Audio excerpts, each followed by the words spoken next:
সারা রাজ্য জুড়ে মহিলাদের মুখে হাসি, কারণ রাজ্যসভায় বৃহস্পতিবার বাজেট পেশ করলেন রাজ্যের অর্থ প্রতিমন্ত্রী চন্দ্রিমা ভট্টাচার্য।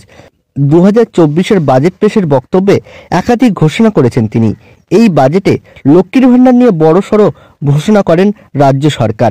এবার থেকে লক্ষ্মীর ভাণ্ডার প্রকল্পের ভাতা 500 থেকে বেড়ে 1000 টাকা এবং তপশিলি জাতি এবং জনজাতি শ্রেণীর মহিলাদের ভাতা 1000 থেকে 1200 টাকা করা হয়েছে।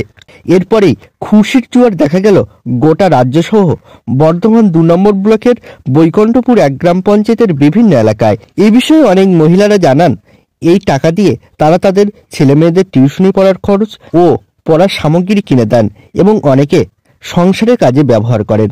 তারা চাইছেন মুখ্যমন্ত্রী মমতা বন্দ্যোপাধ্যায় আরও দীর্ঘ বছর রাজ্যের মুখ্যমন্ত্রী হয়ে থাকুক, যাতে এ ধরনের জনমুখী প্রকল্পের সুবিধা পান রাজ্যবাসী।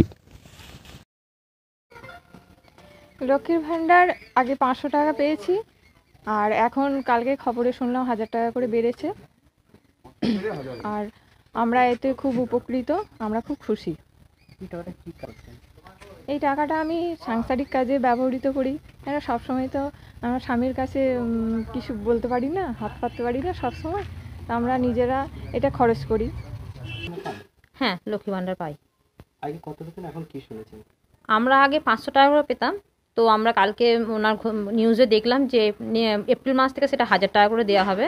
তো এতে আমরা ভীষণভাবে খুশি, কারণ আমাদের এমনিতেই 500 টাকা করে যেটা পেতাম সেটা আমাদের ছেলে মেয়েদের পড়াশুনোর ক্ষেত্রে ব্যবহার করতাম, এরপর সেটা দ্বিগুণ হচ্ছে, সেটা তো আরও বেশি খুশি হওয়ার কথা আমাদের। তো এই জন্য আমরা আমাদের মাননীয় মুখ্যমন্ত্রীকে আমরা অসংখ্য ধন্যবাদ জানাই। হ্যাঁ পাই।